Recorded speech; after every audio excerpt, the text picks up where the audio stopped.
Start करेंगे reasoning से।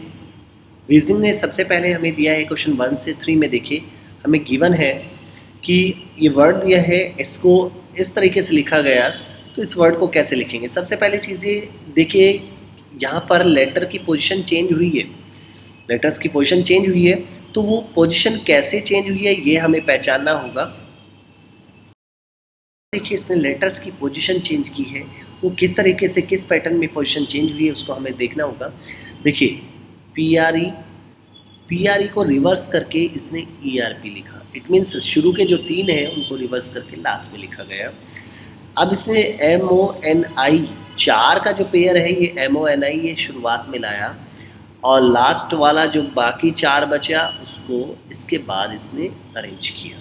तो इसी पैटर्न में हमें इसको अरेंज करना होगा। तो इसका मीनिंग शुरू के 3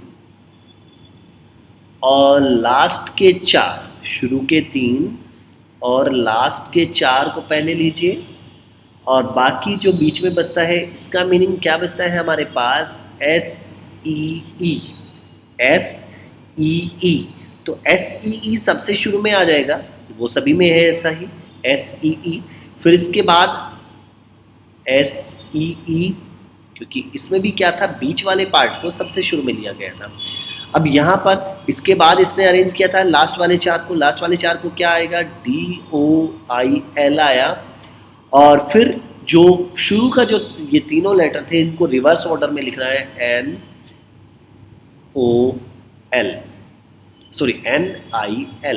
NIL।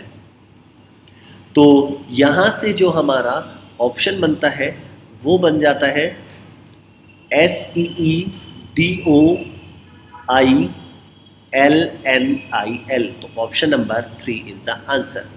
नेक्स्ट में देखिए, नेक्स्ट में दिया है हमें नंबर दिया है, इससे ये कैसे रिलेट है, तो उसी तरह से इसका रिलेशन कैसे होगा, किस नंबर के साथ होगा। तो यदि मैं इसमें से इसको माइनस करता हूँ तो कितना माइनस हुआ, इसमें से माइनस किया गया है 9536 में से यदि मैं 3333 माइनस करता हूँ तो आता है 6203। तो इसका मीनिंग इसमें से 3333 माइनस हुआ है, तो इसमें से भी 3333 माइनस कर देते तो बनेगा क्या, 5873 माइनस 3333, तो आएगा भी यहाँ पर 045। इसका मीनिंग आंसर है 2540 is the answer, option number 1। अब यहाँ पर नेक्स्ट में देखते हैं, नेक्स्ट आया विजिलेंट और अलर्ट। विजिलेंट और अलर्ट ये देखो एक दूसरे के सिनोनिम्स हैं, ये दोनों क्या है, सिनोनिम्स हैं। अलर्ट सावधान, विजिलेंट भी सावधान होता है, इट मीन्स ये दोनों सिनोनिम्स हैं। तो यहाँ पर हमें देखना होगा कि वेरिएबल का सिनोनिम्स क्या होगा। इसका सिनोनिम्स होता है variable, it means option number 4। Question number 4 में क्या दिया है, हमें बताना है ऑड वन आउट, इनमें से अलग कौन सा है, इनमें से अलग कौन सा है। देखिए सबसे पहले इन दोनों में डिफरेंस देखिए, इनमें डिफरेंस, अभी में डिफरेंस देखते हैं। जैसे यदि मैं इसमें डिफरेंस देखता हूँ तो इसमें जो डिफरेंस आता है वो आता है यहाँ पर 18 का डिफरेंस आ जाता है। इन दोनों में जो डिफरेंस है वो 9 का डिफरेंस है। इन दोनों में जो डिफरेंस है यहाँ पर भी 9 का डिफरेंस है, लेकिन 41 और 72 में जो डिफरेंस है वो 31 का डिफरेंस है। तो एक चीज़ हमें दिखाई दे रही है कि यहाँ पर जो डिफरेंस है वो या तो 9 है या फिर 9 का कोई मल्टीपल है, लेकिन इसमें ऐसा दोनों में से कुछ भी नहीं है, ना तो 9 है ना 9 का मल्टीपल है। तो इसमें जो अलग होगा वो 1 होगा, ऑप्शन नंबर 1। अब नेक्स्ट में देखिए, इसमें दिया क्या है, इसमें भी हमें ऑड वन आउट हमें निकालना है। तो यहाँ पर ये क्या दिया गया है, इनकी जो साइंटिफिक स्टडी को हम क्या कहते हैं, ये वाला जो फर्स्ट पार्ट है वो क्या है, दूसरे वाले की साइंटिफिक स्टडी का नाम है। क्लियर, जैसे बर्ड्स की साइंटिफिक स्टडी को हम कहते हैं ऑर्निथोलॉजी कहते हैं, तो इसी तरह इनमें से कौन सा अलग है। लेकिन देखिए यहाँ पर बोटनी जो है वो इनसे अलग है, इनसे क्या है, अलग है। ये जो पहला पार्ट है वो दूसरे वाले की साइंटिफिक स्टडी का नाम है। तो यहाँ पर लेकिन ऐसा नहीं है, 4th वन में ऐसा नहीं है। तो बायोलॉजी बॉटनी का साइंटिफिक स्टडी का नाम नहीं है, ये अलग है, ये गलत है इसमें। तो option number 4 is the answer. Next में हमें दिया गया है इनको इंग्लिश डिक्शनरी के अंदर अरेंज करना है। तो सबसे पहले तो देखिए इनमें कितने कितने लेटर सभी में सेम है। सभी में हम देखते हैं तो शुरू के 3 लेटर सभी में सेम है, FEA सभी में सेम है, FEA। जो चेंज आ रहा है वो 4th लेटर से आ रहा है। 4th लेटर में यहाँ R है, यहाँ L है, यहाँ S है, यहाँ T है और यहाँ पर भी T। तो इसका मीनिंग इनमें अल्फाबेटिकली देखें तो L पहले आता है, तो इसका मीनिंग जो दूसरे नंबर पर है ये सबसे पहले आएगा। L के बाद देखें तो L के बाद यदि अल्फाबेटिकली अरेंज करते हैं तो RST यही तो आता है। जो सीक्वेंस है वो RST की सीक्वेंस है, यहाँ पर R है, यहाँ S है, यहाँ पर T है, इन दोनों में T है। तो इसका मीनिंग दूसरे नंबर पर जो वर्ड आएगा वो कौन सा होगा अल्फा डिक्शनरी में, वो ये वाला होगा, पहला वाला। तो इसका मीनिंग हमें ऐसा ऑप्शन देखना है जिसमें पहले दूसरे ऑप्शन नंबर 2 फिर 1, तो यहाँ से आ जाता है 2 1। तो बाकी को हमें देखने की जरूरत नहीं है क्योंकि यहाँ पर 2 के बाद 4 है, यहाँ पर 2 के बाद 3 है, यहाँ 2 के बाद 5 है। तो इसका meaning option number 4 is the answer. Next आता है, नेक्स्ट में क्या दिया है, नंबर ऑफ लेटर इसके in between adjacent letter in the series increasing by 1। It means यहाँ पर जो स्किप कर रहे हैं लेटर एक एक बढ़ते हुए इनके स्किप किया जा सकता है। जैसे पहले 1 का गैप हुआ, फिर 2 का गैप हुआ, फिर 3 का गैप हुआ। तो which of the following series observe this rule, तो ये आपको बताना है। तो इनमें से कौन सा ऐसा ऑप्शन है जो इसको फॉलो कर रहा है, इस पैटर्न को फॉलो कर रहा है, जो स्किप कर रहे हैं लेटर उसको फॉलो कर रहा है। तो यदि मैं देखता हूँ यहाँ पर WBK, इनमें यदि हम देखें तो लेटर में इंक्रीजिंग ऑर्डर में नहीं है। तो ऑप्शन नंबर यदि मैं B देखता हूँ तो यहाँ पर W के बाद Y, W के बाद Y, WXY, तो इसका मीनिंग +2 हुआ। यहाँ पर Y के बाद ZAB, तो यहाँ पर हुआ +3 हुआ। B के बाद CDEF, यहाँ पर 4 हुआ, फिर आगे 5 है।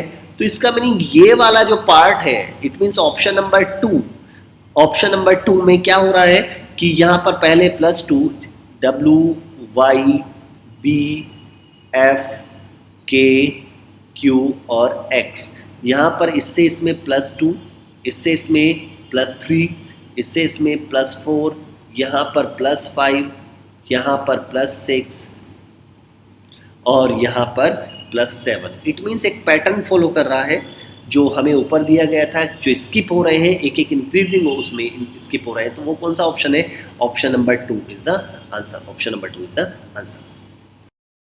क्वेश्चन नंबर 8, क्वेश्चन नंबर 8 में हमें दिया है सीरीज दी है। सीरीज में है पहला 12, 27, 85, 345 एंड नेक्स्ट क्या होगा। देखिए 12 से 27, तो यहाँ पर हुआ मल्टीप्लाई बाई 2 + 3, क्लियर। यहाँ से मल्टीप्लाई बाई 3 + 4, यहाँ पर मल्टीप्लाई बाई 4 + 5। देखिए एक पैटर्न फॉलो कर रहा है। यहाँ पर +3 ऐड हुआ तो नेक्स्ट में 3 से मल्टीप्लाई हुआ, यहाँ 4 ऐड हुआ तो 4 से मल्टीप्लाई हुआ नेक्स्ट में। तो इस बार किससे मल्टीप्लाई होगा, मल्टीप्लाई बाई 5 + 6, मल्टीप्लाई बाई 5 + 6। तो जब आप 5 से मल्टीप्लाई करेंगे और 6 ऐड करेंगे तो आंसर आएगा 1731, 1731, ऑप्शन नंबर 4। नेक्स्ट में है pointing to a man in a photograph, pointing to a man in a photograph. मान लेते हैं ये एक मैन है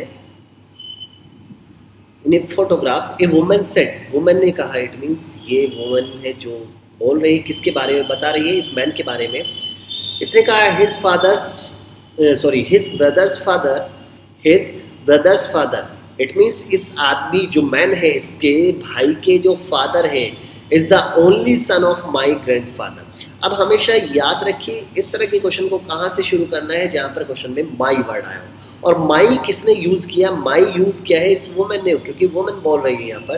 तो वुमेन के ग्रैंडफादर, इट मीन्स वुमेन के दादाजी, वुमेन के दादाजी। इट मीन्स मान लेते हैं इसके ग्रैंडफादर है एक्स, फिर उससे पहले वर्ड आया ओनली सन। भी इनके ओनली सन जो होंगे वो इस वुमेन के क्या होंगे, मान लेते हैं इनके ओनली सन है वाई, वो इस वुमेन के क्या होंगे, फादर, इसके क्या होंगे, फादर। वो जो वुमेन के फादर है वो कौन है? His brother's father. His brother's father it means M जो है, जो मैन है उसके ब्रदर, मान लेते हैं बी, और उसके क्या है? फादर। अब एक बात सोचिए, ये जो वाई है ये डब्ल्यू इट मीन्स उस वुमेन के भी फादर है, और जो जिस व्यक्ति के बारे में बात चल रही थी उसके भाई के भी फादर है, तो इस आदमी के भी तो फादर हुए, इस व्यक्ति के भी फादर हुए। और जब ये इस वुमेन के भी फादर है और इस जिस मैन के बारे में बात हो रही है उसके भी फादर है, तो इसका मीनिंग जो ये वुमेन है इस व्यक्ति की क्या लगेगी? सिस्टर लगेगी। तो इसलिए हमसे यही पूछा है how is women related to man in the photograph. तो इसका मीनिंग जो फोटोग्राफ में व्यक्ति है वो उस तो वुमेन उस व्यक्ति की क्या लगती है? तो उस व्यक्ति की सिस्टर लगेगी। तो option number 4। Next question, question number 10। 10th में दिया है Madhavi and Shalini are good in dramatics and computer science.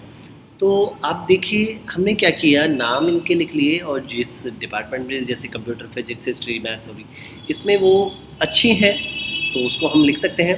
देखिए माधवी जो है, माधवी और शालिनी ये दोनों ड्रामेटिक एंड कंप्यूटर में अच्छी हैं, तो इसलिए कंप्यूटर और ड्रामेटिक इसमें दोनों में टिक कर दिया। फिर आगे आया Anjana and Madhavi. Anjana and Madhavi are good in computer science and physics. Madhavi हमने कंप्यूटर साइंस पे लिख चुके हैं, लेकिन अंजना भी कंप्यूटर साइंस में अच्छी है, और साथ में माधवी और अंजना ये फिजिक्स में भी अच्छी है। क्लियर? आगे आता है अंजना एंड पूर्णिमा।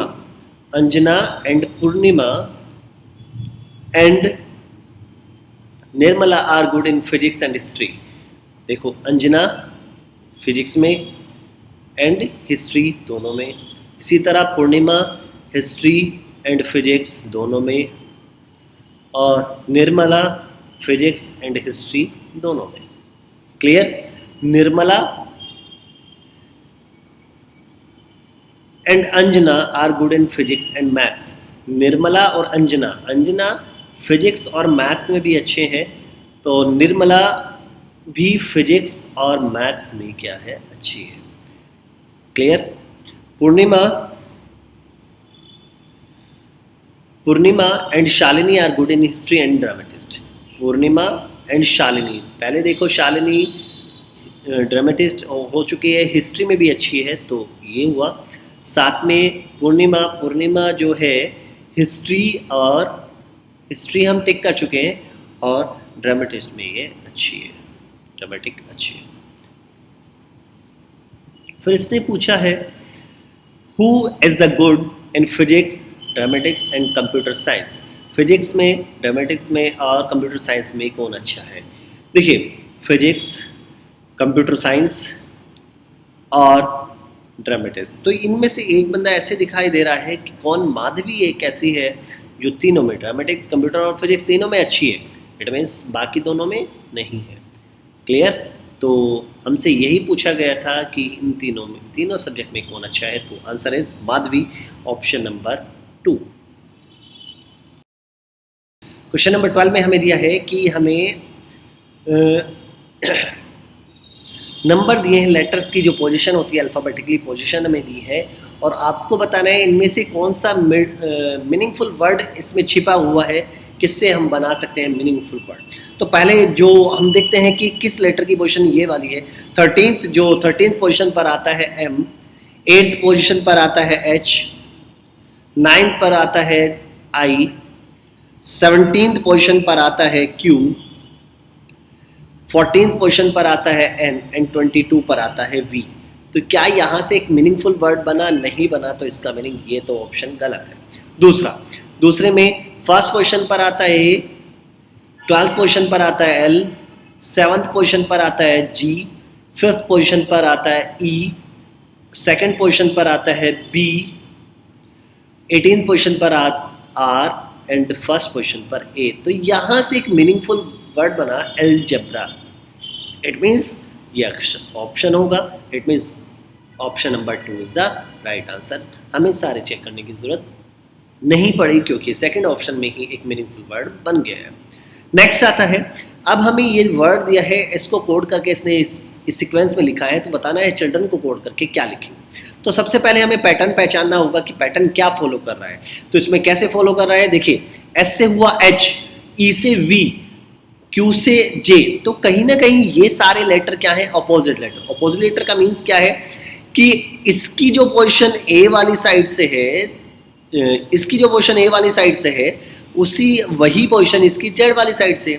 जैसे ई जो है ए वाली साइड से फिफ्थ पोजीशन पर आता है, वी जेड वाली साइड से क्या आता है, फिफ्थ पोजीशन पर। तो ये क्या है, एक दूसरे के अपोजिट लेटर है, एक दूसरे के क्या है, ये अपोजिट लेटर है। तो याद करने का तरीका क्या है अपोजिट लेटर को, इसमें आपको मैं एक ट्रिक भी सिखा रहा हूं, उसको ध्यान से सुनिए, याद रखिए, लिख भी लीजिएगा। देखिए एक सेंटेंस है, इसको लिखिए, U F of by love shirt gauge, SHIRTGAZ,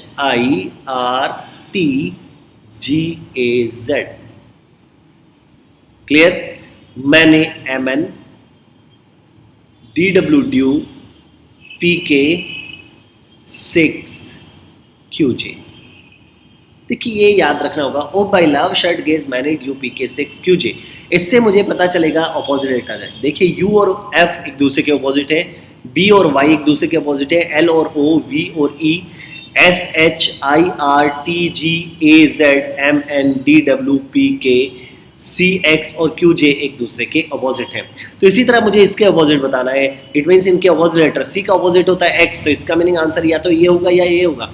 H का अपोजिट क्या है, S, SH, तो S हुआ, तो इसका मीनिंग दोनों में S भी है।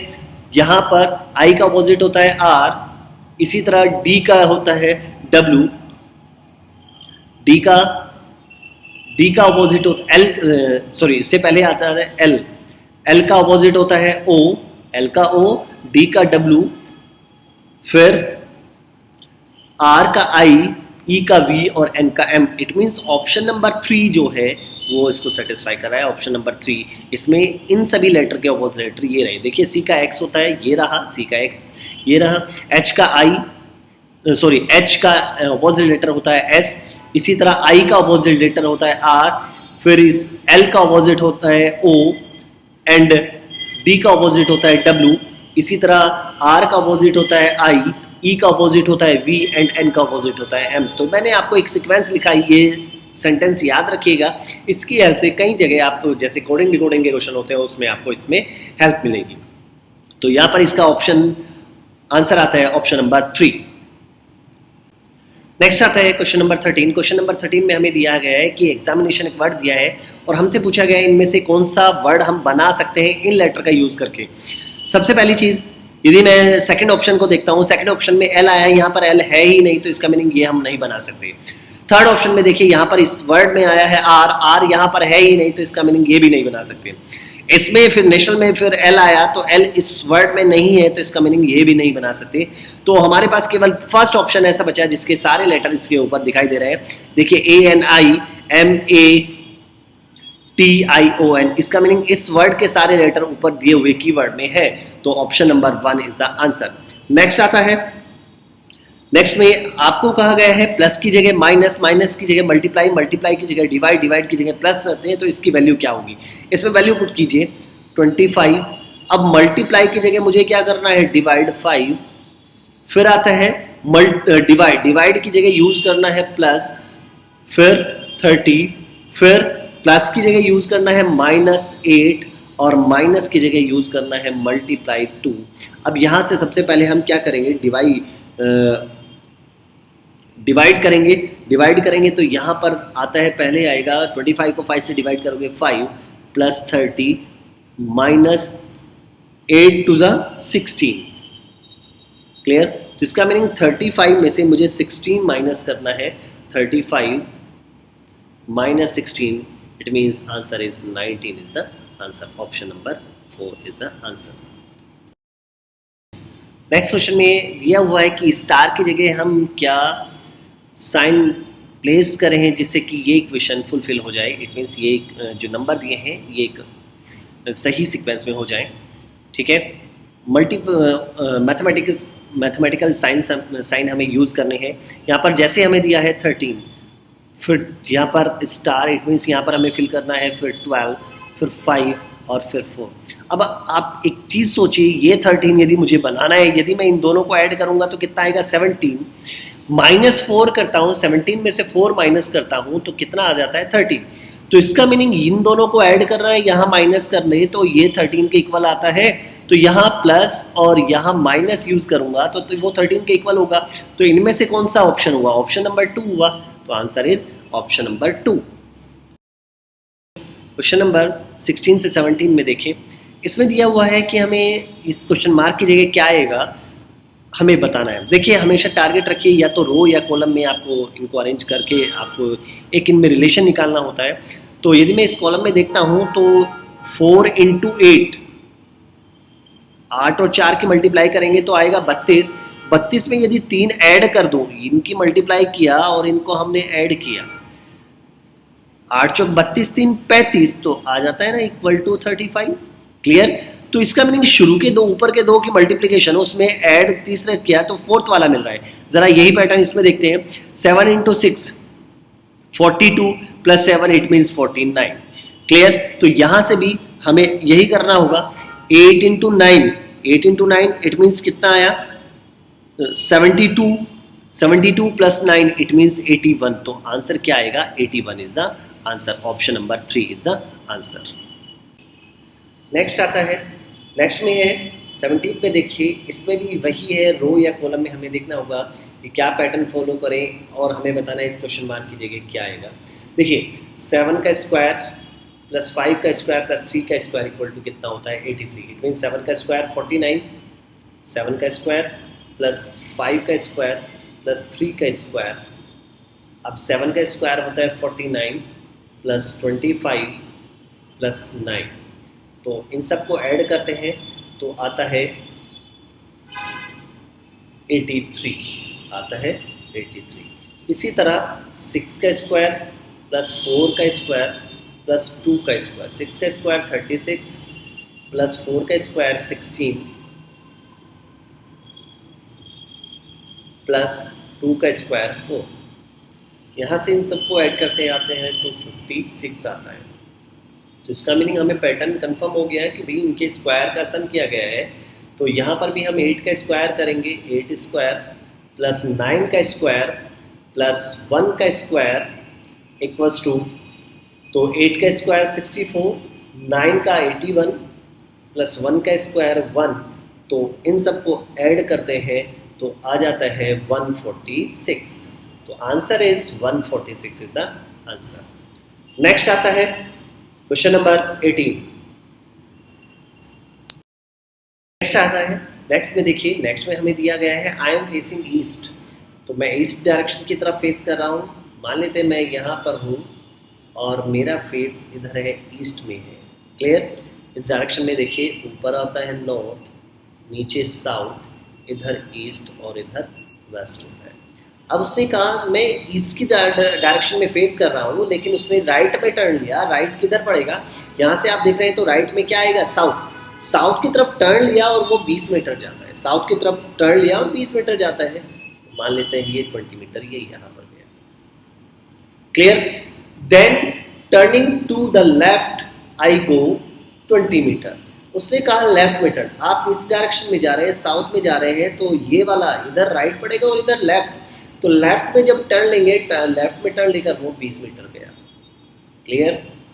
नेक्स्ट आता है, आगे पॉइंट दिया इसने, turning to right I go 20 metre. आप इस डायरेक्शन में ईस्ट की तरफ जा रहे हैं तो राइट किधर पड़ेगा? साउथ में राइट पड़ेगा। तो फिर दोबारा 20 मीटर गए। क्लियर?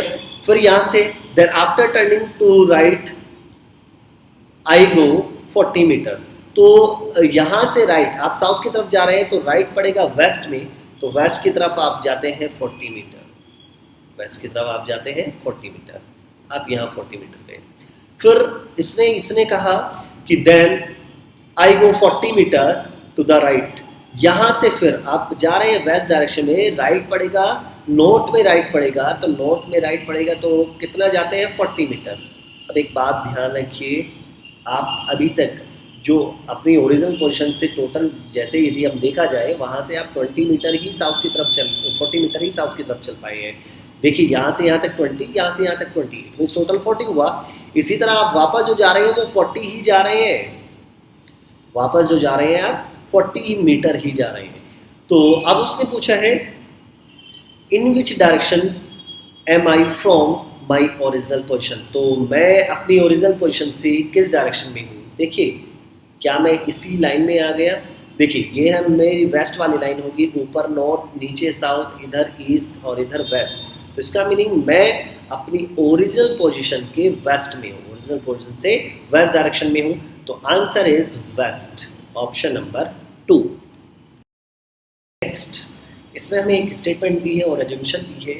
इसने कहा है the value of the educated person will differ from the uneducated person. It means इसने कहा है कि जो एजुकेटेड पर्सन है उसकी जो वैल्यू है वो अनएजुकेटेड से डिफर करती है। तो पहला एजम्पशन दिया है education influence in an individual values. तो इसका मीनिंग जो एजुकेशन इन्फ्लुएंस है वो इंडिविजुअल अलग अलग के लिए वैल्यू रखता है। इट मीन्स इसी के कारण एजुकेटेड और अनएजुकेटेड पर्सन में डिफरेंस आता है, वैल्यू में डिफरेंस आता है। लेकिन उसने ये कहीं मेंशन नहीं कि अनएजुकेटेड जो पर्सन है उसकी कोई भी वैल्यू नहीं है। तो इसका मीनिंग जो दूसरा एजम्पशन है ये बिल्कुल गलत है। तो पहला एजम्पशन सही हो सकता है। तो only assumption 1 is implicit, option number 2। Next, question number 20। Question number 20 में कहा है कि how many triangles are there in the given figure. इस फिगर में कितने ट्रायंगल हैं।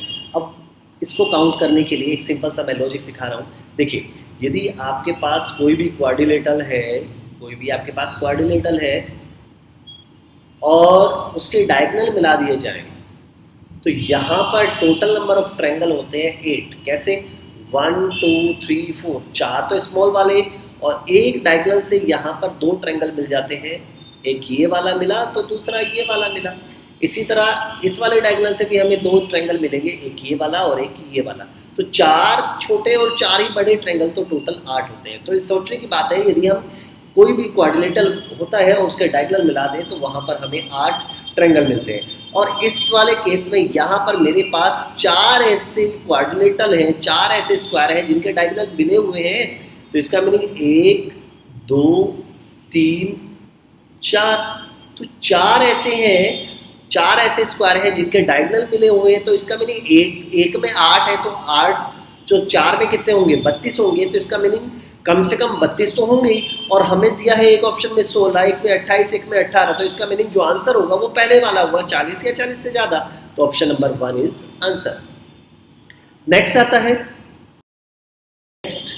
नेक्स्ट हमें दिया है कि हमें इनको वेन डायग्राम में इनको बताना है कि वेन डायग्राम कौन सा वेन डायग्राम इसके लिए बेस्ट होगा, उसके लिए हमें इस रिलेशनशिप के लिए बेस्ट होगा।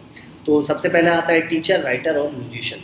सबसे पहले देखिए कि कुछ टीचर ऐसे होंगे जो राइटर हो सकते हैं, कुछ टीचर ऐसे होंगे, सम टीचर्स आर राइटर्स। लेकिन कुछ म्यूजिशियन भी ऐसे होंगे जो राइटर होने के साथ साथ टीचर भी हैं। इट मीन्स ये वाला। तो ऐसा डायग्राम हमें कौन से में मिल रहा है? Option number 2। तो आंसर ये ऑप्शन नंबर 2। नेक्स्ट आता है, नेक्स्ट में दिया है स्कूल, वुमेन और चिल्ड्रन। देखिए वुमेन और चिल्ड्रन में कोई रिलेशन नहीं है, लेकिन जो स्कूल है भाई, कुछ वुमेन जो है वो स्कूल का पार्ट हो सकती है, भाई टीचर हो सकती है, और बच्चे तो स्कूल का पार्ट होते ही हैं। तो इसका मीनिंग इनके बीच में जो रिलेशन होगा कुछ इस टाइप से रिलेशन होगा। तो Venn diagram option number 3 is the answer. Next question में दिया हुआ है, हमें एक पेपर दिया है, उसको फोल्ड करके उसमें कटिंग की गई है और आपको कहा गया है कि जब आप उसको ओपन करेंगे तो किस तरह से पेपर में कटिंग नज़र आएगी। तो हमेशा याद रखिए कि पहले पेपर को फोल्ड कैसे किया गया है, इसको हमें ज़रा ध्यान रखना होगा। याद रखो पहले पेपर को फोल्ड किया गया है क्योंकि इधर वाला पार्ट क्या है, इधर वाला पार्ट है ब्लैंक। तो पहले पेपर को ऐसे फोल्ड किया गया, फिर ऊपर से नीचे की तरफ फोल्ड किया गया, और फिर लास्ट में ऐसे फोल्ड किया गया। तो देखो लास्ट वाला जो फोल्ड है, जैसे ये लास्ट में हमारे पास ये बचता है, लेकिन लास्ट वाला फोल्ड हमने ऐसे किया था, इस राइट इस वे में किया था, तो ओपन हम कैसे करेंगे, इसको ऐसे करेंगे। तो इसका मीनिंग हमारे पास जो बनेगा कुछ ऐसे बनेगा, एक ऐसी शेप आ गई। अब ये ऊपर की तरफ मैं ओपन करूंगा, तो ओपन करूंगा ऊपर की तरफ ओपन करेंगे तो यही शेप कहाँ आएगी, यहाँ पर आएगी। फिर हमने लाल इससे पहले जो फोल्ड किया था वो इस डायरेक्शन में फोल्ड किया था, तो ओपन करेंगे ऑपोजिट डायरेक्शन में, तो यहाँ से हमें जो मिलेगा कुछ इस शेप को, ये वाली शेप हमें मिलेगी। तो पेपर में जो कटिंग नज़र आएगी वो कुछ इस तरह से नज़र आएगी। हमेशा उल्टा करते जाइए, लास्ट वाला फोल्ड ऐसे था तो ओपन ऐसे होगा, तो इसका मीनिंग जब लेफ़्ट टू राइट ये कौन सी इमेज बनती है, उसकी मिरर इमेज बनती है, तो इसका मीनिंग ये यहाँ पर ऐसे ओपन हो जाएगा। तो क्लियर, अब ये चीज़ ऐसे आई। फिर इससे पहला वाला फोल्ड ऊपर से नीचे की तरफ था, तो ओपन करेंगे नीचे से ऊपर की तरफ ही ओपन करेंगे, तो ये वाली चीज़ आ जाएगी। तो यहाँ पर कटिंग जैसे नीचे आई थी वैसे ही ऊपर आएगी। फिर राइट से लेफ्ट से राइट की तरफ फोल्ड किया था, तो अब राइट से लेफ्ट की तरफ ओपन करेंगे, तो इस तरह से हम यदि ओपन करते हैं तो ये सेम ऐसा हमारे पास नजर आएगा। क्लियर है ये चीज़ें? तो option number 4 is the answer. Next में हमें दिया गया है कि ये जो क्वेश्चन फिगर है किस में छिपी हुई है, इन 4 में से कौन से पार्ट में ये छिपी हुई है। हमें इसको ध्यान से देखिए, ये वाला पार्ट हमें पहले ही ऑप्शन में नज़र आ रहा है। ये देखिए बिल्कुल यही शेप हमें कहाँ नज़र आ रही है, फर्स्ट ऑप्शन में ही नज़र आ रही है। तो यहाँ पर हमारा जो आंसर होगा वो ऑप्शन नंबर 1 होगा, ऑप्शन नंबर 1। क्वेश्चन नंबर 25 में हमें दिया है, हमें मैट्रिक्स से क्वेश्चन पूछा गया है कि इसमें दिया गया है भाई लेटर्स हैं उनके कोड हैं। इसमें जो कोड है पहले उसको समझ लें, रो पहले है या कॉलम पहले है। एक चीज़ ज़रूर देखना है, कई बार क्वेश्चन में उल्टा दिया होता है, इसलिए ज़रूर पढ़ ले, ध्यान से पढ़े। जैसे इसने कहा के कैन बी रिप्रेजेंटेड बाई, के को कैसे कैसे 0 0 या 2 4 या 3 2 ऐसे रिप्रेजेंट किया गया। तो 2 4 का मीनिंग क्या है, के लिए 2 4 का मीनिंग क्या है? के लिए 2 4 का मीनिंग है कि second row and fourth column. Clear, यहाँ से इसके का मीनिंग हो गया 0 0, और 3 2 भी इसने बोला, इसका meaning third row and second column, ये रिप्रेजेंट कर रहा है। जैसे मुझे इस यू का कोड देखना है, तो इस यू का कोड क्या बनेगा, first row and second column का कोड बन जाएगा। तो ये चीज़ें इस तरह से इसने रिप्रेजेंट किया है। तो हमें बताना है म्यूट के लिए कौन सा कोड सही है। ये 4 ऑप्शन है। हमेशा इस तरह के क्वेश्चन को आप ऑप्शन का ही यूज़ करके करें तो ज़्यादा बेटर है, जल्दी से क्वेश्चन सॉल्व होगा। तो जैसे पहले देखें, हमें म्यूट के लिए देखना है 66, पहला एम के लिए क्या है 66 का मीन है 6 रो, 6 नंबर की रो और 6 नंबर का कॉलम। तो यहाँ पर देखिए 6 6 मैच कर रहा है, एम मैच किया। 30 का मीन्स हुआ U, 30 U, third row second 0 column, तो इसका मीनिंग यू। अब जैसे 02 मैच किया, टी आया, 6 8, तो यहाँ पर एल है, तो इसका मीनिंग ये तो नहीं हो सकता, पहला ऑप्शन तो नहीं है। दूसरा 88 इट मीन्स एम मैच किया। फिर 21 इसका meaning U, second row first column U, तो इसका मीनिंग ये भी मैच किया। 03 फिर 03 में क्या मैच आ रहा है, यू आ रहा है, फिर दोबारा यू आया, तो इसका मीनिंग ये भी ऑप्शन क्या है, गलत है। अब देखो 66 ऑलरेडी मैं चेक कर चुका हूँ, ये सही था। 66 क्या था, सही था, तो 66 मैच कर रहा है, एम आएगा, कंफर्म है। फिर आया 03 पर क्या है, you, it means you match किया। फिर आ रहा है 20 इट मीन्स टी। फिर आता है 95 का मीनिंग क्या हुआ, 9th नंबर की रो और 5th नंबर का कॉलम ई, तो क्या ये म्यूट बना, it means option number 3 is the answer. Next question number 51 में देखिए, 51 में हमें दिया है the ratio of weight of 2 sphere of different material is 8:17। इसका मीनिंग इनका वेट एक का यदि 8 है तो दूसरे का कितना है, 18 है। इसने फिर आगे दिया द रेशो ऑफ वेट पर 1 cc, 1 cc क्यूबिक सेंटीमीटर, ठीक है। 1 cc of material of each is 289:64। It means इसका 1 cc का वेट आता है 289 और इसका आता है 64। क्लियर, तो हम क्या कर लेते हैं अभी, सबसे पहले स्फीयर 1, वॉल्यूम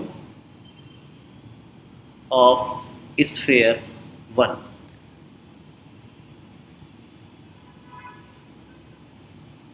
जो फर्स्ट स्फीयर है, स्फीयर फर्स्ट का वॉल्यूम, मान लिया टोटल वेट है उसका 8, लेकिन एक 1 सीसी में है कितना 289, तो यदि 8 को 289 से डिवाइड कर दूंगा तो इसका वॉल्यूम आ जाएगा। भाई हमें पता है कि टोटल वेट है इतना, यदि मान लेते हैं टोटल वेट आ रहा है 8 और दिया है 1 सीसी में, इट मीन्स ये जो है ये वॉल्यूम है 1 सीसी में इतना वेट है, तो 8 में कितना होगा,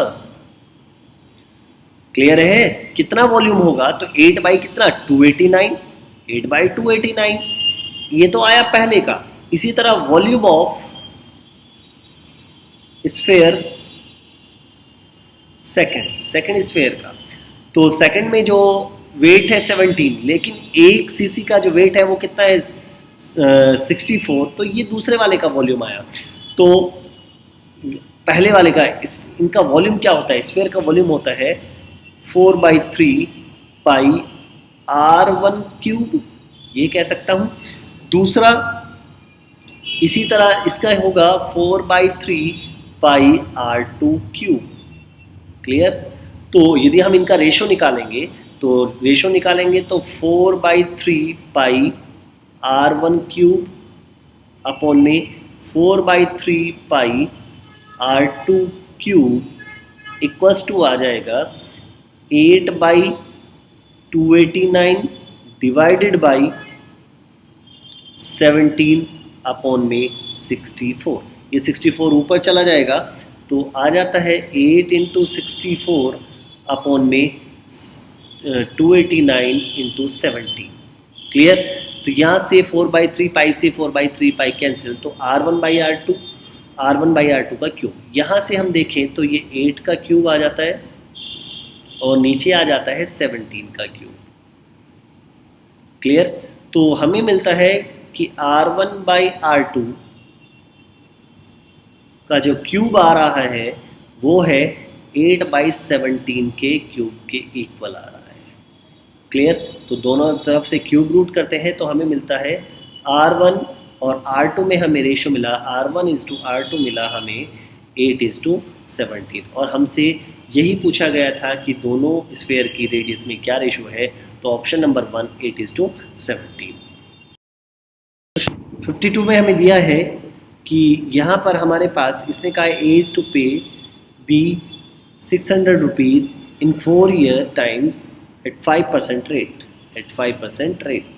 याद रखिए इसमें 5% रेट है। A ऑफर टू पे अब B एट प्रेजेंट, यदि A को ऑफर मिलता है, B ने ऑफर दिया कि यदि एट प्रेजेंट आप पे कर सकते हैं तो क्या डिस्काउंट B उसको अलाउ कर सकता है। तो याद रखो 5% के हिसाब से यदि हम देखें तो 4 साल में 600 रुपये, इट मीन्स अभी प्रेजेंट में उस मनी की 4 साल के बाद उसमें टोटल उसने 600 रुपये का बनता है, तो एट प्रेजेंट उस मनी की वर्थ क्या होगी ये हमें निकालना होगा। तो हम कैसे निकाल सकते हैं कि प्रिंसिपल एक तरीके से जो मनी होगी एट प्रेजेंट वो प्रिंसिपल होगा, प्रिंसिपल इट मीन्स वो कैसे फाइंड करते हैं A इंटू 100 अपॉन में 100 plus R into T, clear, 100 plus R into T. तो यहाँ से हम फाइंड कर सकते हैं अमाउंट हमारा वो है 600 रुपीज़ इंटू 100 अपॉन में 100 प्लस R कितना है, R है 5 और टाइम दिया है 4, तो यहाँ से आ जाता है 600 इंटू 100 अपॉन में 120, ठीक है। तो अब इसको सॉल्व करते हैं तो यहाँ से आ जाता है 500 रुपीज़, यहाँ से आता है 500 रुपीज़।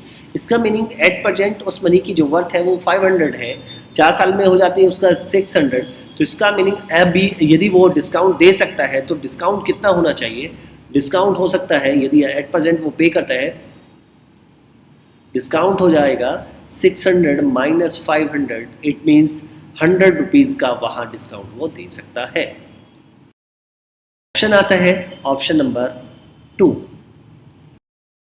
नेक्स्ट में हमें दिया गया है कि 3000 rupees is divided between A, B and C so that A receive 1/3 as much as B and C together receive. इसका मीनिंग आप कुछ ऐसे लिखिए, ए को जो मिल रहा है वो बी और सी को जो मिला उसका 1/3 है, तो इसका मीनिंग ए की अमाउंट और बी और सी की जो टोटल अमाउंट है उसमें जो रेशो हुआ 1:3 का रेशो हुआ। क्लियर? इसी तरह आगे दिया है B receive 2/3 as much as A and C together. जो बी है उसको जो मिलता है वो ए और सी का जो टोटल अमाउंट है उसका 2/3, इट मींस इसको 2 और इनको दोनों को मिलाकर 3। तो अब यहां से आपसे पूछा गया है कि सी को कितना मिलेगा। तो एक तो मैं आपको यहां पर एक लॉजिक से इसको जल्दी से सॉल्व करना सिखा रहा हूं, बड़े ध्यान से इसको समझना। यहां पर पहले हम फाइंड करेंगे ए बी और सी में रेशो फाइंड कर लेंगे, जिससे कि हम इजीली इसको सॉल्व कर देंगे। अब ए बी सी में रेशो कैसे फाइंड करें?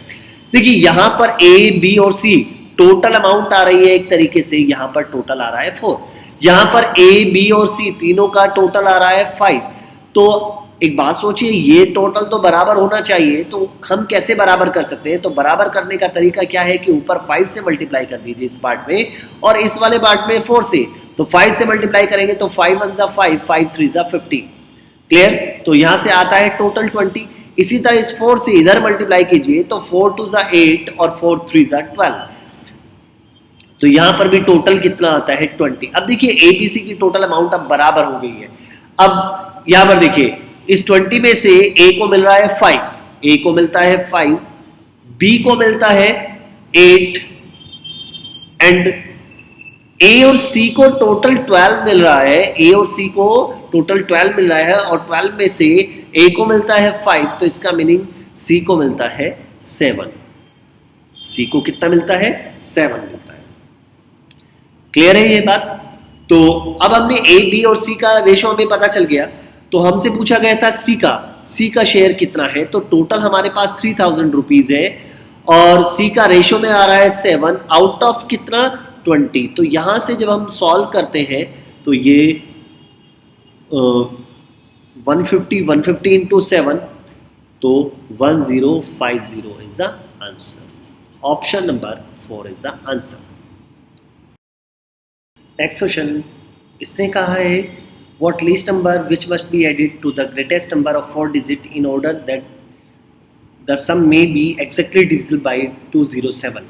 तो आपको क्या करना होगा कि ग्रेटेस्ट नंबर 4 डिजिट का ग्रेटेस्ट नंबर होता है 9999। क्लियर? उसको 307 से आप डिवाइड करना शुरू कीजिए। सबसे पहले 3 जा चलेगा तो यहाँ से आएगा 921, तो यहाँ से आता है 789। इसको और सॉल्व 2 जा चलाते हैं तो आता है भी 614। तो हमारे पास बचता है 175। अब इसने लिखा है कि ऐड करने को बोला है। यदि वो सब्ट्रैक्ट को बोलता है तो यहाँ पर जो रिमाइंडर आता है उसको सब्ट्रैक्ट किया जाता है। यदि वो ऐड करने को बोलता है कि क्या लिस्ट नंबर उसमें ऐड किया जाए कि डिविजिबल बाय 307 हो जाए, तो इसका मीनिंग इनका जो डिफरेंस है, इनका जो डिफरेंस आता है 132। इसका मीनिंग यदि मैं इस नंबर में 132 ऐड कर दूं तो ये पूरा पूरा डिवाइड हो जाएगा। तो option number 1 is the answer. Next question में हमें दिया हुआ है कि 40 men और 60 women और 80 children can do a piece of work in 6 months, तो then 10 men 10 women and 10 children उससे आधे काम को कितने दिन में करेंगे। तो सबसे पहले हम देखेंगे कि उससे यदि वही वर्क करना है तो कितना टाइम लगेगा। तो इसके लिए एक ट्रिक है, जरा ध्यान से सुनिए। यदि और वाले डेज हमें दिए और एंड में पूछे तो और वाले डेज को ऊपर लिख लीजिए। इट मीन्स 6 ऊपर आ गया, 6 मंथ्स में कंप्लीट करते हैं। अब यहां पर बाद में हमें मैन चाहिए 10, लेकिन पहले और वाले केस में कितने थे 40, तो 10/40 प्लस, और बाद में हमारे पास वुमेन है 10, और वाले केस में कितनी थी 60, तो 10/60 इनका रेशो लिखिए, प्लस इसी तरह चिल्ड्रन का आएगा 10/80। तो यहां से इसको सॉल्व कीजिए 1/4 1/6 1/8। यहां पर एलसीएम ले लेते हैं अभी। ऊपर आएगा 6, यहां पर 24 एलसीएम आया, 6 + 4 + 3, तो 24 ऊपर आया, 6 × 24 बाई कितना 13, तो आप कह सकते हैं 144/13। ये तो वो टाइम आया जब ये सेम वर्क को करेंगे। इट मीन्स 10 मैन 10 वुमेन और 10 चिल्ड्रन पूरे काम को, यदि सेम वर्क है, पूरे काम को 144/3 मंथ्स में कर सकते हैं। लेकिन हमें जो काम करना है वो जैसे इसका हाफ करना है, तो हाफ करना है तो इसका हाफ कर दीजिए। 144/13 का हाफ करूंगा तो इनटू नीचे आ जाएगा, 2 से डिवाइड किया तो 72/13 मंथ्स, या आप कह सकते हैं 517/13 months is the answer. Question number 56. 56 में हमें दिया है 3 cubes of size 6 cm, 8 cm, 1 cm are melted to form a new cube. The surface area of the new cube is, तो हमें क्या करना होगा, न्यू क्यूब का पहले volume of new cube. It means आप एक बात देखिए, जब 3 क्यूब को मेल्ट करके, 3 क्यूब है, 3 क्यूब को मेल्ट करके, 3 क्यूब को क्या किया गया, मेल्ट करके एक छोटा क्यूब, एक नया क्यूब बनाया गया, तो उसका जो वॉल्यूम होगा इन तीनों क्यूब के वॉल्यूम के सम के इक्वल होगा। तो इसका मीनिंग, इसका जो नया जो क्यूब बनाया है उसका वॉल्यूम क्या होगा, 6 का क्यूब प्लस 8 क्यूब प्लस 1 का क्यूब। इट मीन्स यहां से आ जाता है 6 का क्यूब होता है 216, 8 का क्यूब होता है 512 और 1 का क्यूब होता है 1, तो आ जाता है 729 सेंटीमीटर क्यूब। ये जो आया, ये वॉल्यूम आया, जो नया क्यूब है उसका वॉल्यूम आ गया। अब हम क्या फाइंड करेंगे, उसकी ईच एज। तो ये कितनी होगी, ईच एज कितनी होगी ऑफ न्यू क्यूब, क्योंकि वॉल्यूम का फॉर्मूला होता है a cube. It means a cube equal to 729, तो यहां से ए की वैल्यू आ जाती है क्यूब रूट ऑफ 729, तो आएगा यहां से 9।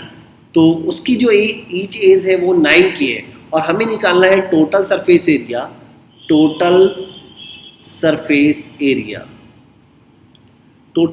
एरिया तो वो होता है भाई 6a² होता है भाई 6, a की वैल्यू है 9, 9 का स्क्वायर, तो 6 इंटू 9 का स्क्वायर आता है 81।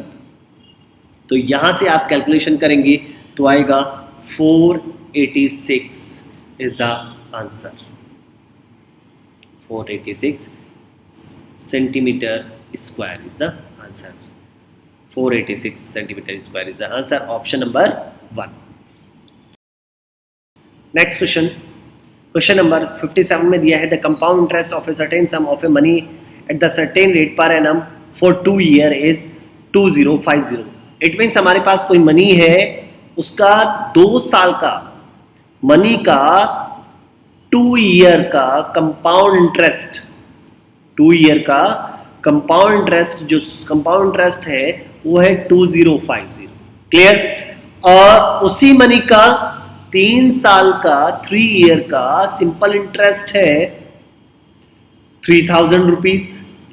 तो आपको बताना है वो मनी कितनी है। तो सबसे पहले आपको टारगेट रखना होगा कि compound interest, rate of interest क्या है। अब रेट ऑफ इंटरेस्ट कैसे फाइंड करें, देखिए जो सिंपल इंटरेस्ट है वो एवरी ईयर इक्वल होता है। तो 3 ईयर का सिंपल इंटरेस्ट इसने दिया 3000 रुपीज, तो 1 ईयर का सिंपल इंटरेस्ट कितना होगा, सिंपल सी बात है 1000 रुपीज होगा।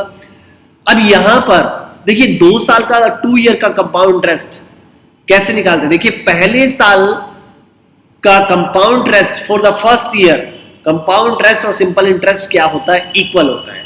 पहले साल का कंपाउंड इंटरेस्ट और सिंपल इंटरेस्ट क्या होता है, इक्वल। तो 2 year compound interest, 2 year compound interest वो बराबर होगा first year simple interest plus first year simple interest पर इंटरेस्ट।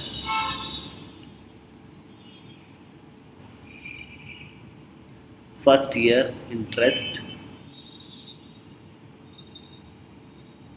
के ऊपर भी इंटरेस्ट। क्लियर?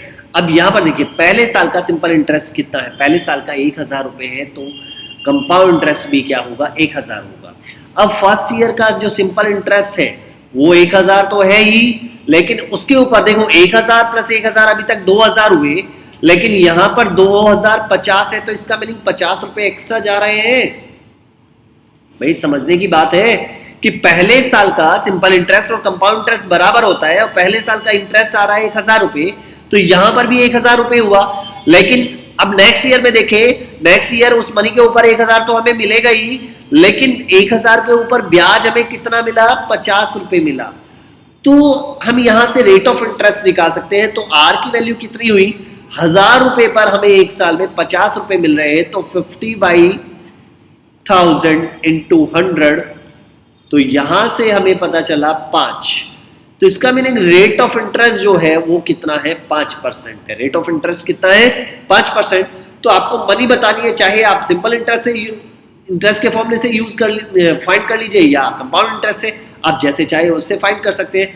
तो यहां से यदि मैं वैल्यू पुट करता हूं तो SI इक्वल टू होता है P into R into T by 100। Clear? Simple interest एक साल का 1000 रुपए है, इक्वल्स टू P प्रिंसिपल, हमें फाइंड करना है R हमें पता चला 5, टाइम कितना है, एक साल, अपॉन में कितना, 100। तो यहां से आ जाता है 20 बार ये कैंसिल हुआ, तो 20 की इसमें 1000 में मल्टीप्लाई करेंगे तो प्रिंसिपल कितना आ जाएगा, 20,000 rupees is the answer. 20,000 rupees is the answer, option number 1। Question number 58 में हमें इक्वेशन दी है 2x² - 7x + 12 = 0 has two roots alpha and beta, then the value of alpha upon में बीटा प्लस बीटा अपॉन में alpha. तो पहले एक चीज याद समझिए भी, यदि हमारी जो इक्वेशन होती है कुछ इस तरह से होती है, ax² plus bx plus c equals to 0, ये फॉर्म होती है। तो जो रूट होते हैं उनका sum, it means alpha plus beta का जो फॉर्मूला होता है यहाँ पर -b/a होता है, -b/a। इसी तरह अल्फा इंटू बीटा जो होता है वो होता है c/a। अब यहां से हम वैल्यू फाइंड करते हैं। देखिए कंपैरिजन कीजिए, a की वैल्यू आ गई यहां पर 2, b की वैल्यू है -7, a equal to 2, b equals to आया -7, और c की जो वैल्यू आ जाती है हमारे पास 12 आ जाती है। तो अल्फा प्लस बीटा क्या आएगा, -b/a, तो -7/2, तो यहां से आ जाता है 7/2। इसी तरह c/a इट मींस 12/2, यहां से आ जाता है 6। तो वैल्यू अब हमें फाइंड करना था अल्फा अपॉन में बीटा प्लस बीटा अपॉन में अल्फा। तो यहां से एलसीएम लेते हैं, तो यहां से जब हम एलसीएम लेंगे तो अल्फा इंटू बीटा, नीचे आया अल्फा बीटा, यहां पर आता है alpha square plus beta square, alpha square plus beta square. और क्या कर सकते हैं, देखिए नीचे वाले पार्ट की वैल्यू हमें पता है। अब यहाँ पर इसमें हम क्या इसको कैसे यूज कर सकते हैं, तो इसका हम एक फॉर्मूला हमें पता है कि अल्फा a² प्लस b² क्या होता है, a प्लस बी का whole square -2ab। It means यहाँ पर आप लिख सकते हैं अल्फा प्लस बीटा का whole square -2 alpha beta upon में अल्फा बीटा। अब वैल्यू पुट कर दीजिए, वैल्यू पुट करूंगा अल्फा प्लस बीटा की वैल्यू है 7/2, 7/2 का स्क्वायर इट मीन्स 7/2 का स्क्वायर -2 अल्फा बीटा की वैल्यू है 6 अपॉन में 6, तो 49/4 -12 अपॉन में 6। तो इसको सॉल्व करते हैं तो आंसर आएगा 1/24 is the answer, option number 2। Question number 59 में हमें दिया है कि एक्सप्रेशन x की power 4 - 2x² plus k will be a perfect square if the value of k is, k की वैल्यू क्या है। जब ये परफेक्ट स्क्वायर बोल रहा है तो इसका मीनिंग यहाँ पर आपको थोड़ा सा हिंट देखना होगा। x की पावर 4 दी है, -2x² दिया है और प्लस k दिया है। क्लियर? ये x की पावर 4 किसका स्क्वायर होता है, ये होता है एक्स स्क्वायर का होल स्क्वायर। तो आपको कंपैरिजन करना आना जरूरी है। जैसे हम a माइनस, देखो यहाँ पर माइनस है तो माइनस का यूज करेंगे। तो a माइनस बी का होल स्क्वायर क्या होता है? a माइनस बी का होल स्क्वायर होता है a square plus B square minus 2ab। Clear? तो यहां पर कंपैरिजन कीजिए, a स्क्वायर इट मींस ये किसका स्क्वायर है?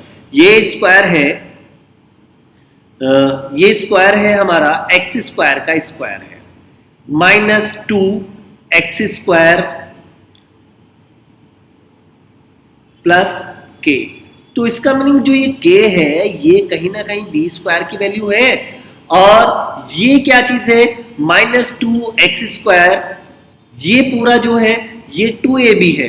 तो a जो है a की जगह हम पुट करते हैं x की पावर 4 इसमें पुट कर दीजिए, सॉरी x की पावर 2 पुट कीजिए, तो x स्क्वायर माइनस b का होल स्क्वायर क्या बनेगा? सोचिए, यहां से ये बनेगा a square, sorry x square का whole square it means x की power 4 plus b square minus 2x square b। तो यहां पर माइनस 2x स्क्वायर है, यहां पर माइनस 2x स्क्वायर b है, तो 2x square b equals to 2x square. तो x की वैल्यू यहां पर b की वैल्यू क्या आ जाती है? b की वैल्यू आ जाती है 1, और b 1 है तो इसका मीनिंग यहां पर b क्या है? यहां पर 1 हो गया। तो इट मींस यहां पर 1 का स्क्वायर क्या हुआ? 1। तो यदि आप यहां 1 पुट कर देते हैं तो 1 का स्क्वायर क्या होता है? 1। तो b स्क्वायर की जो वैल्यू आई वो 1 आई, और b स्क्वायर की जगह हमारे पास क्या है? k है। तो यहां पर हम कह सकते हैं कि x की power 4 minus 2x square into 1 plus 1 का स्क्वायर, या आप कहें माइनस 1 का स्क्वायर, क्योंकि यहाँ पर माइनस है जिसकी वजह से यहाँ पर 1 आया। तो हमें k का, इट मींस k जो है वो b स्क्वायर को इंडिकेट कर रहा है, तो माइनस 1 का स्क्वायर क्या होगा? 1 होगा। तो k की वैल्यू क्या होगी? 1 होगी। इसको दोबारा रिपीट कर रहा हूं, ध्यान से समझिए। एक्स स्क्वायर, एक्स की power 4 minus 2x square plus k, ये हमें एक्सप्रेशन दिया है। तो हमें देखना होगा ये किसका परफेक्ट स्क्वायर। ये इसने कहा कि ये परफेक्ट स्क्वायर है, तो परफेक्ट स्क्वायर है तो कहीं ना कहीं फॉर्मूला बनेगा। तो इसका मीनिंग ये हुआ कि यहां से a माइनस बी का होल स्क्वायर क्या होता है? क्योंकि यहां पे माइनस है तो हम माइनस का यूज कर रहे हैं, तो a माइनस बी का होल स्क्वायर होता है a square plus b square minus 2ab। तो a की जगह मेरे पास क्या है? x स्क्वायर है, तो x स्क्वायर है तो x स्क्वायर माइनस b का होल स्क्वायर बनेगा x की power 4 plus b square minus 2x square b, और यहां पर है माइनस 2x स्क्वायर। तो यहां से b की वैल्यू क्या आई? 1 आई। तो 1, और हमें निकालना है b स्क्वायर, और b स्क्वायर किसके इक्वल है? k के। तो 1 का स्क्वायर क्या होता है? 1। तो आंसर इज 1। तो k की वैल्यू क्या होगी? 1। Option number 1। The ratio of number of boys and girls in a school is 2:3। मान लेते हैं भाई बॉयज हैं 20 एंड गर्ल्स हैं 30। अब इसने कहा कि ऐसे बॉयज जिनको स्कॉलरशिप मिली है 25% of boys and 30% of the girls are scholarship holder. It means यहां पर जिनको स्कॉलरशिप मिली होगी तो इसका 25%, तो 20 का 25% क्या होगा? 20 का 25% होगा हमारा 5। इसका मीनिंग 5 ऐसे हैं जो स्कॉलरशिप होल्डर हैं, जिनको स्कॉलरशिप मिली है।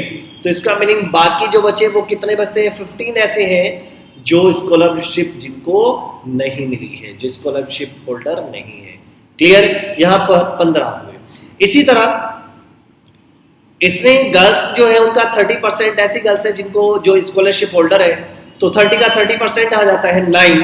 तो 9 गर्ल्स ऐसी हैं जिनको, जो स्कॉलरशिप होल्डर है।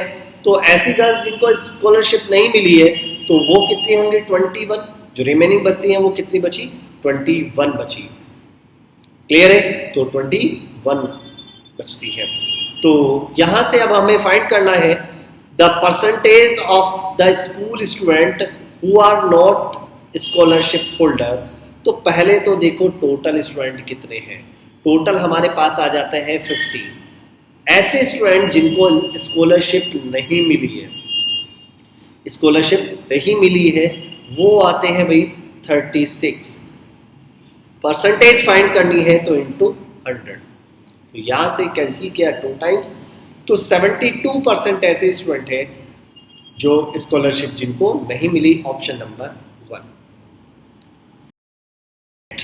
नेक्स्ट में हमें दिया है the average age of cricket team of 11 player is the same age it was 3 year back because 3 of the players whose current average age is 33 year were replaced by 3 youngster, तो the average age of the newcomer is, देखिए इसने कहा है कि team की जो average 11 player जो थे उनकी एवरेज हो जाती है जो 3 साल पहले थी। क्यों? क्योंकि जो उसमें जो 3 यंगस्टर के आने से इट मींस जो गए हैं उनकी एवरेज एज है 3, जो गए हैं उनकी एवरेज एज है 33 इयर्स, लेकिन इनकी जगह 3 यंगस्टर आ जाते हैं तो एवरेज क्या हो जाती है जो टीम की 3 साल पहले थी। इट मींस 3 साल पहले तो 11 खिलाड़ी है, एक खिलाड़ी के 3 साल बैक, तो 11 की 33 साल। तो इसका मीनिंग ये हुआ जो 3 यंगस्टर आए हैं वो जो गए हैं जिनसे रिप्लेस किया गया है उनसे 33 साल छोटे हैं। सिंपल सी बात है कि जो 3 नए आए हैं, नए प्लेयर आए हैं, यंगस्टर आए हैं, वो पुराने वालों से जिनकी जगह रिप्लेस किए गए हैं उनसे 33 साल छोटे हैं। क्लियर? तो पहले हम फाइंड करेंगे जो गए हैं उनकी टोटल एज कितनी होगी। भाई ये 3 गए हैं, इनकी एवरेज है 33, तो टोटल एज होगी 3 into 33, it means 99 year in तीनों की टोटल एज थी। अब जो इनकी जगह जो 3 आए हैं वो कितने साल छोटे हैं? 33 साल। वो 33 साल कैसे आया? क्योंकि यहां पर इन 11 खिलाड़ी की जो एवरेज है वो जो 3 साल पहले थी, 3 साल पहले का मींस है कि एक खिलाड़ी के 3 साल कम हुए, तो 11 के 33, तो 33 साल कम हो गया। तो इसका मीनिंग जो नए खिलाड़ी है तो उनका total age of new cover is 99 minus 33, it means 66 years. Clear? तो एवरेज यदि मुझे फाइंड करना है इनका तो एवरेज आएगा 66 बाई 3, क्योंकि 3, तो यहां से आ जाता है 22 ईयर। इसका मीनिंग जो नए खिलाड़ी आए हैं 3, उनकी एवरेज एज है 22 year, option number 3। Question number 62 में है 25% ऑफ 120 का 25% होता है 30 प्लस 40% ऑफ 380, 40% ऑफ 380 का 40% वो होता है 152 इक्वल्स टू 637 इंटू मान लेते हैं भाई x, तो यहां से x की वैल्यू आ जाएगी, x इक्वल टू आएगा 182 अपॉन में 637, तो answer is 2/7 is the answer, option number 1। Question number 63 में दिया है ए थीफ स्टिल एक कार एट 1:30 PM में एक चोर है जिसने 1:30 बजे कार चुराई और उसने 40 की स्पीड से कार को चलाना शुरू किया, लेकिन जो कार का ओनर है उसको 2 बजे पता चलता है और वो चोर का पीछा करता है कितने की स्पीड से? दूसरी कार से 50 km/h की स्पीड से वो करता है। तो आपको बताना है he will overtake the thief is, तो आपको बताना है वो किस टाइम पर उसको पकड़ ले। क्लियर? तो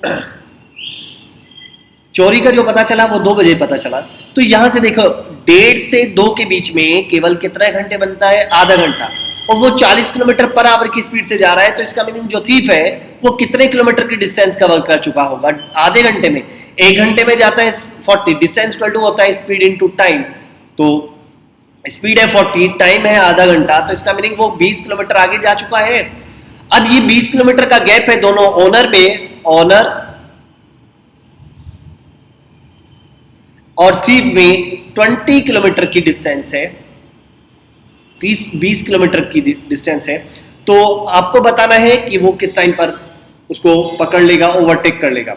तो यहां से देखिए ओनर जो जा रहा है वो 50 की स्पीड से, 50 km/h की स्पीड से, जो थीफ है वो 40 km/h की स्पीड से, तो सेम जब डायरेक्शन में जाते हैं तो रिलेटिव स्पीड क्या होती है, माइनस की जाती है। तो टाइम इक्वल टू होता है डिस्टेंस अपॉन में स्पीड। तो डिस्टेंस आती है यहाँ पर 20, क्योंकि दोनों के बीच में 20 किलोमीटर का डिस्टेंस है, और स्पीड यहाँ से 50 और 40, it means 50 minus 40 relative speed का यूज करेंगे, क्योंकि दोनों सेम डायरेक्शन में जा रहे हैं। तो 20/10, तो इसका मीनिंग 2 घंटे के बाद वो उसको ओवरटेक करेगा। 2 घंटे, लेकिन किसके 2 घंटे, 2 बजने के 2 घंटे बाद, इट मींस 4 PM पर वो उसको ओवरटेक कर जाएगा। नेक्स्ट आता है, नेक्स्ट क्वेश्चन में दिया है two tangents are drawn from a point P to a circle at A and B। एक सर्कल है जिसके ऊपर 2 टेंजेंट ड्रॉ किए गए हैं P से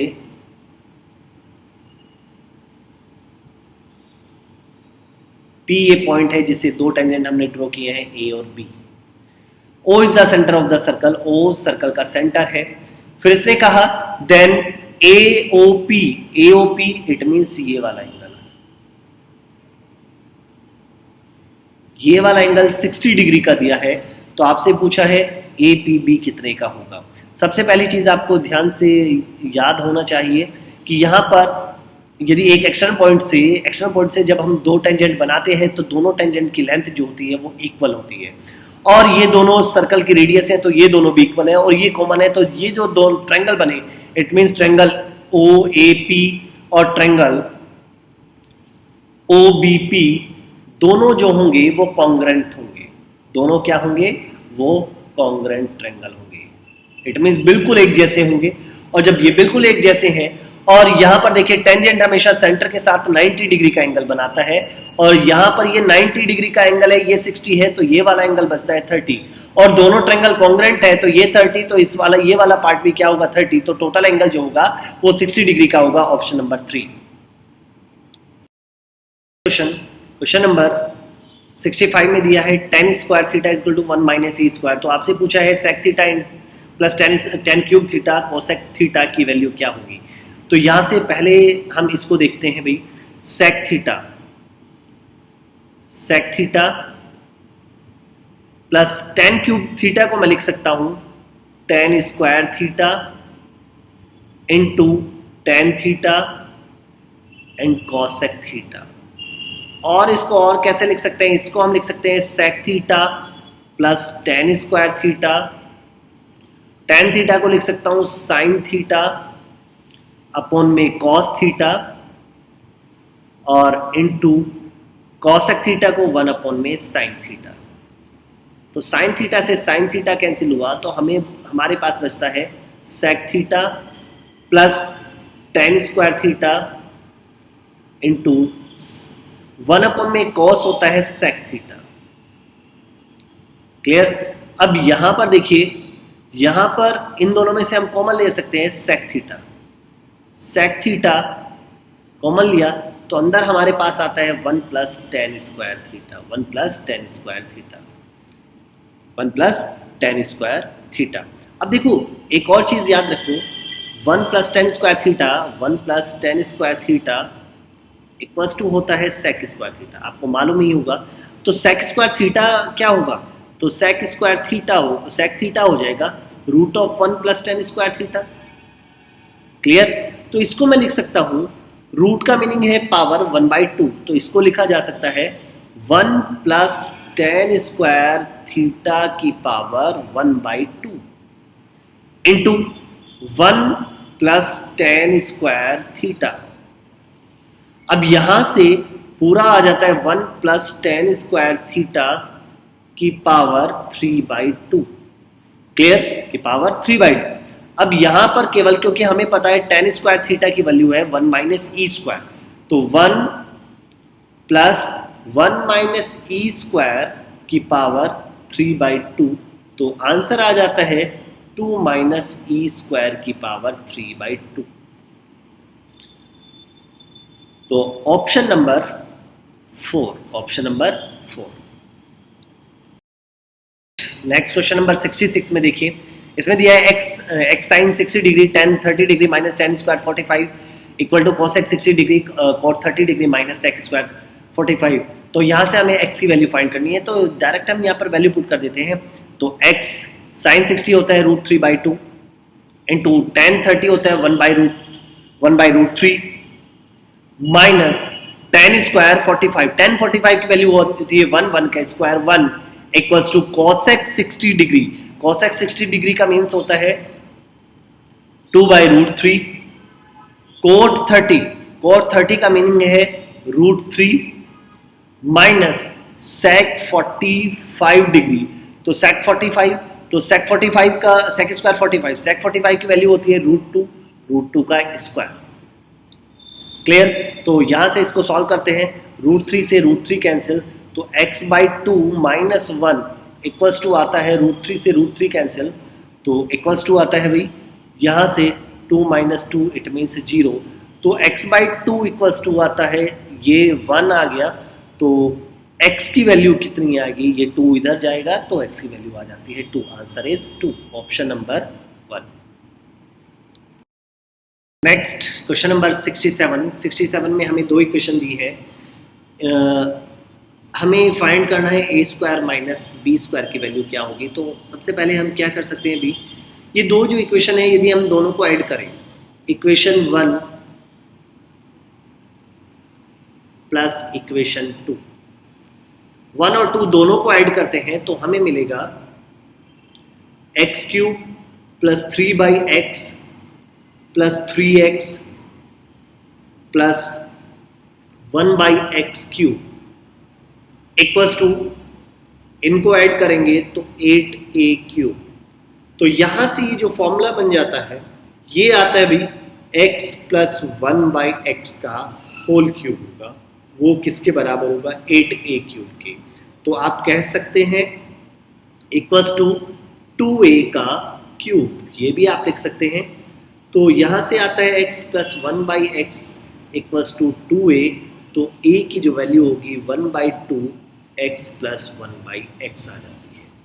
क्लियर? इसी तरह सिमिलरली इक्वेशन 1 और 2 को सब्ट्रैक्ट करते हैं, तो इक्वेशन 1 माइनस इक्वेशन 2 दोनों को सब्ट्रैक्ट करते हैं तो हमारे पास जो आ जाता है वो आता है अभी x³ plus 3/x minus 3x minus 1/x³, ये आ जाता है भाई 8b³ के।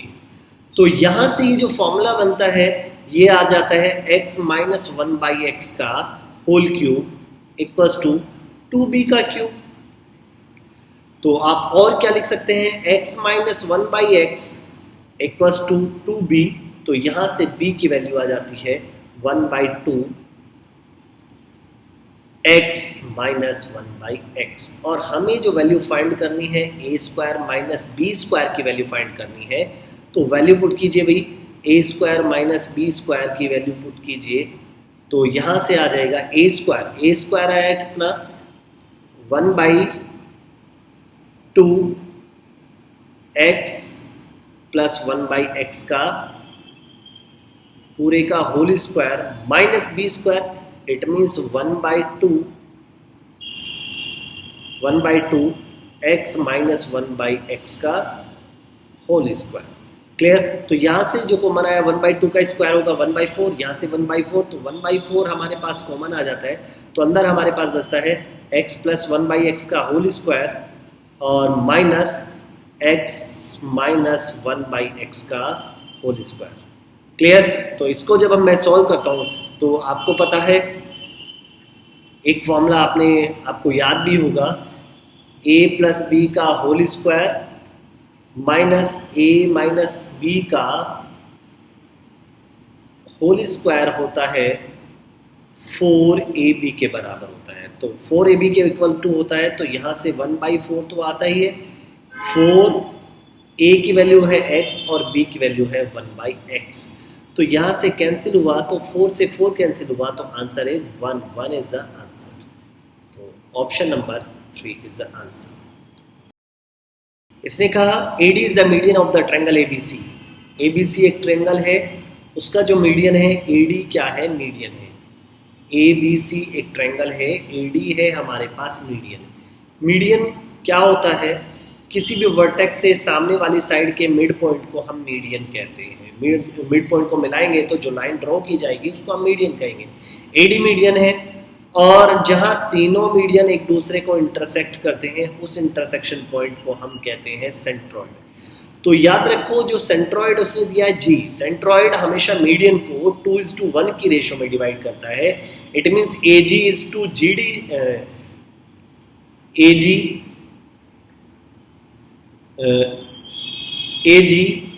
इज टू GD जो होगा वो होगा 2:1। क्या होगा? 2:1। लेकिन हमसे जो पूछा गया है वो AG इज टू AD पूछा गया है। अब देखो इनमें 2:1 है, तो यदि मैं मानता हूं AD पूरी 3 की है, तो 3 में से जो लेट AD 3 सेंटीमीटर है, तो AG जो होगी वो होगी इसमें 2 सेंटीमीटर, और GD जो होगी वो होगी 1 सेंटीमीटर। क्लियर? क्योंकि जो सेंट्रॉइड है वो मीडियन को 2:1 के रेशो में बांटता है। तो और हमें बताना है AG is to AD, AG is to AD। तो AG कितनी है हमारे पास? 2, लेकिन AD पूरी AD कितनी है? 3। तो रेशो आया 2:3 is the answer, option number 4। Number 69 में दिया है 2 supplementary angles are in the ratio 2:3। मान लेते हैं भाई supplementary, sum of supplementary angles क्या होता है? सम ऑफ सप्लीमेंट्री एंगल्स वो होता है 180 डिग्री। इट मींस ऐसे दो एंगल जिनका सम 180 डिग्री आए तो वो क्या कहलाएंगे? सप्लीमेंट्री। उसने कहा कि आर इन द रेशो 2:3, तो मान लेते हैं एक है 2x का तो दूसरा क्या होगा? 3x का होगा, और इन दोनों का जो सम होगा वो कितना होगा? 180 डिग्री होगा। तो 5x इक्वल टू आता है 180 डिग्री, तो यहां से x की वैल्यू आ जाती है 36 डिग्री। x की वैल्यू कितनी आई? 36। तो हमसे पूछा गया वो एंगल कितने के हैं भाई? एक था हमारा 2x, तो 2 इंटू 36 इट मीन 72 डिग्री। दूसरा था 3x, तो 3 इंटू 36 इट मीन्स 108 डिग्री। तो option number 3 is the answer. Next question number 70 में दिया है ABCD इज ए पैरेललोग्राम। भाई ABCD क्या है? एक पैरेललोग्राम है। A, B, C और D। इसने कहा P and Q are the mid point of BC and CD। BC का मिड पॉइंट है P और CD का मिड पॉइंट है Q। अब इसने कहा if the area of triangle ABC, area of triangle ABC equals to 12 centimetre square, तो area of APQ हमसे इसका एरिया पूछा गया है। APQ का एरिया हमसे पूछा गया है। पहली चीज हमें याद होनी जरूरी है भाई, सिंपल सा फंडा है। यदि मैं इस पूरे AQCP का एरिया फाइंड कर लेता हूं और उसमें से ट्रायंगल, इस वाले ट्रायंगल का एरिया माइनस कर दूंगा तो APQ का एरिया मुझे फाइंड हो जाएगा। तो सबसे पहले हम इसका एरिया कैसे फाइंड करें उसको ध्यान से समझिए। देखिए ये हमारे पास पैरेललोग्राम है, ये हमारे पास ABCD क्या है? एक पैरेललोग्राम।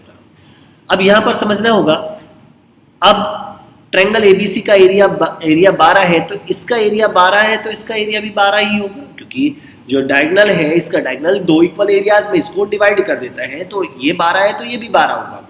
अब इसका मिड पॉइंट क्या है? इसका मिड पॉइंट है P। अब इस ट्रायंगल का मिड पॉइंट P है, तो इसका मीनिंग ये यहां पर 2 इक्वल ट्रायंगल में डिवाइड हो गया।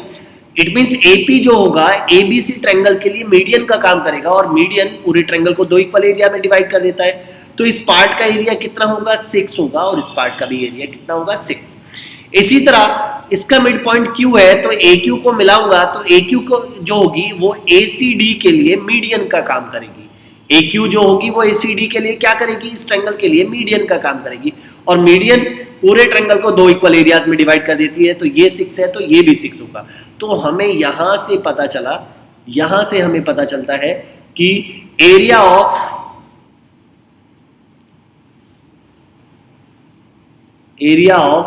Quadrilateral AQCP equals to 12। Clear? अब एक और पॉइंट समझिए, यहां पर जैसे ABCD एक पैरेललोग्राम है, ABCD एक पैरेललोग्राम है, तो यदि मैं पूरे का एरिया, मुझे पता चला कि 12 आधे पार्ट का है तो 12 दूसरे पार्ट का, तो टोटल पूरे का हुआ 24। अब यदि मैं इस वाले मीडियन को इस वाले डायगोनल को मिला दूं तो इस आधे पार्ट का भी एरिया, इस ट्रायंगल का एरिया भी क्या होगा, 12 ही होगा। अब इसका मिड पॉइंट है P और इसका मिड पॉइंट है Q। अब आपने ट्रायंगल की एक प्रॉपर्टी पढ़ी होगी कि यदि किसी भी ट्रायंगल की किन्हीं भी 2 साइड के मिड पॉइंट को मिलाओगे तो जो हमें ये छोटे वाला ट्रायंगल मिलता है, ये पूरे ट्रायंगल का कौन सा पार्ट होता है, ये होता है 1/4 पार्ट। क्लियर? पूरे ट्रायंगल का ये 1/4 पार्ट होता है। तो यहां पर भी इस ट्रायंगल में देखिए, ट्रायंगल BCD में देखिए, BCD में BC का जो मिड पॉइंट है वो P है और CD का मिड पॉइंट है Q, और इस ट्रायंगल की दोनों साइड के मिड पॉइंट को मिलाया गया, तो ये जो छोटा ट्रायंगल मिला PQC, ये इस ट्रायंगल का 1/4 पार्ट होगा। तो 12 का 1/4 पार्ट कितना होता है, 12 का 1/4 पार्ट होता है 3। 12 का 1/4 पार्ट हुआ 3, तो इसका मीनिंग इसका 1/4 पार्ट हुआ 3। तो एरिया ऑफ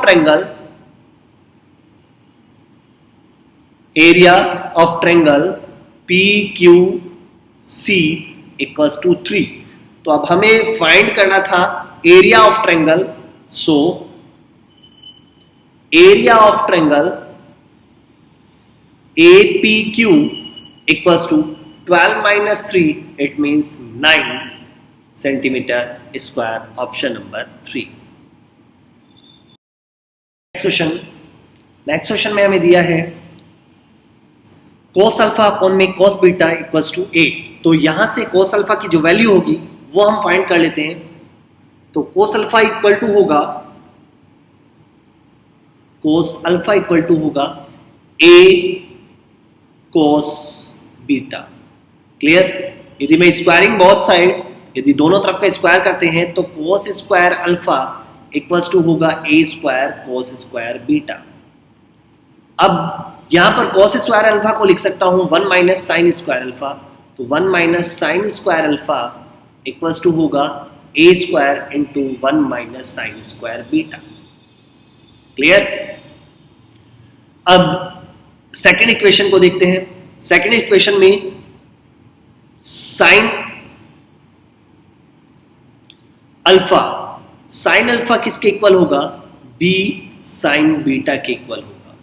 अब यहां से sine square alpha, squaring both side, sine square alpha किसके इक्वल होगा, B square sine square beta. Simple सी बात है, हमें जो वैल्यू फाइंड करनी है साइन स्क्वायर बीटा की करनी है, तो हमें इस वाली इक्वेशन में से साइन स्क्वायर अल्फा को रिमूव करना होगा। It mean sine square alpha आया B square sine square beta के, तो इसकी जगह मैं क्या लिख दूंगा, B square sine square beta.